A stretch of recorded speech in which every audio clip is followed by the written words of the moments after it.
On est en plein dans une course folle à la puissance pour l'intelligence artificielle.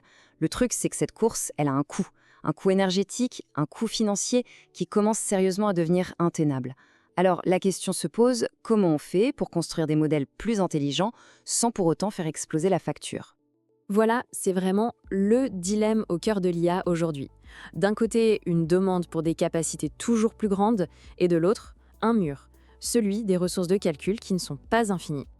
Pendant très longtemps, on a pensé que la solution était simple. Pour avoir une IA plus intelligente, il fallait juste un plus gros modèle. Mais cette approche, toujours plus gros, elle a atteint ses limites. C'est devenu beaucoup trop cher, trop lent, et d'un point de vue énergétique, c'est tout simplement insoutenable. Alors, face à ce mur, les chercheurs ont ressorti des cartons une idée assez brillante qui datait des années 90 pour essayer de contourner le problème, le mélange d'experts, ou MOE comme on dit dans le jargon. L'idée, au fond, elle est assez simple. Au lieu d'avoir un seul énorme cerveau monolithique qui essaye de tout faire en même temps, on va plutôt créer un comité de spécialistes. Chaque spécialiste a son propre domaine de compétences bien précis. L'approche est vraiment puissante.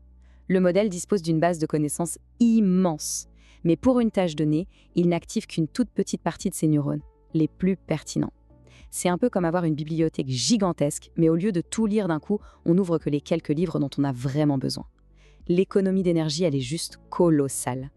Mais voilà, cette solution, aussi élégante soit-elle sur le papier, a révélé un problème assez inattendu. Et finalement, un problème très humain. Certains experts sont devenus beaucoup trop populaires. Imaginez un restaurant avec 10 chefs. Si chaque client qui entre demande systématiquement le plat du chef le plus célèbre, ce chef va être complètement débordé, pendant que les 9 autres se tournent les pouces. C'est exactement ce qui se passait ici, une inefficacité totale. Et quand on regarde les chiffres, c'est flagrant. On pouvait avoir un seul expert qui se retrouvait à gérer 75% de toutes les requêtes, laissant les autres quasiment au chômage technique. C'est un gaspillage énorme de la capacité totale du modèle. Pour essayer de forcer une meilleure répartition, les ingénieurs devaient ajouter des sortes de rustines dans le code, des règles de pénalité assez complexes. Le gros souci, c'est que ces rustines, non seulement ce n'est pas très élégant, mais en plus ça pouvait carrément perturber l'apprentissage du modèle et donc, au final, dégrader ses performances globales. Et c'est là que DeepSeek entre en jeu. Plutôt que de continuer à bricoler une solution imparfaite, leurs chercheurs ont décidé de repenser le problème depuis la racine. Et leur architecture, elle change complètement la donne. Leur approche est super astucieuse. Elle repose sur 2 innovations majeures qui, quand on les combine, créent un système qui est à la fois plus équilibré, plus spécialisé et au final, beaucoup plus intelligent. La première innovation, c'est ce qu'on appelle la segmentation fine. En gros, c'est fini les quelques gros experts généralistes qui savent un peu tout faire. On passe à des centaines de petits experts, mais attention, des ultra spécialistes. L'analogie, c'est un peu comme si on remplaçait 8 médecins généralistes par 256 spécialistes de pointe. La connaissance devient beaucoup plus précise. Et surtout, l'avantage, c'est qu'avec autant de spécialistes, le risque que l'un d'entre eux soit constamment surchargé devient statistiquement très faible. La deuxième innovation, ce sont les experts partagés.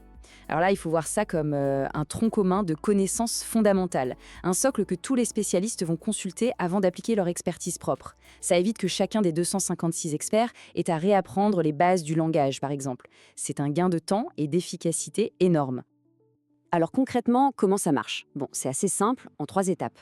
Étape 1, les données arrivent et passent d'abord par ces fameux experts partagés pour établir un contexte commun. Étape 2, un routeur intelligent sélectionne le petit groupe de spécialistes le plus adapté à la tâche. Et enfin, étape 3, ces quelques spécialistes et seulement eux traitent la donnée. On a donc un système qui allie une base commune solide et une expertise de pointe. Et les résultats de cette architecture, franchement, ils sont spectaculaires. On parle de gains vraiment bluffants en efficacité et en puissance. Alors attention, accrochez-vous aux chiffres. Grâce à ce routage malin, à n'importe quel instant, le modèle n'utilise que 37 milliards de paramètres. Pour info, un paramètre, c'est un peu comme une connexion neuronale. 37 milliards, c'est déjà colossal, c'est comparable à de très grands modèles, mais ce n'est que la partie visible de l'iceberg. Car, et c'est là que ça devient complètement fou, ces 37 milliards de paramètres actifs sont en fait choisis parmi une réserve totale de 671 milliards de paramètres. Autrement dit, le modèle a la connaissance d'un véritable titan, mais il fonctionne avec l'agilité et le coût de fonctionnement d'un modèle bien plus petit. C'est vraiment le meilleur des 2 mondes. En résumé, qu'est-ce que ça veut dire tout ça? Eh bien, premièrement, on a un équilibrage de la charge qui se fait presque tout seul, naturellement. Deuxièmement, on obtient une spécialisation beaucoup plus poussée des connaissances. Et bien sûr, troisièmement, une efficacité de calcul incroyable. Le modèle n'est pas juste plus grand, il est fondamentalement plus intelligent dans la façon dont il alloue ses propres ressources. Ce passage de la force brute à la spécialisation intelligente, ce n'est pas juste une petite optimisation, c'est un vrai changement de philosophie. Et c'est une approche qui pourrait bien définir la prochaine génération d'intelligence artificielle.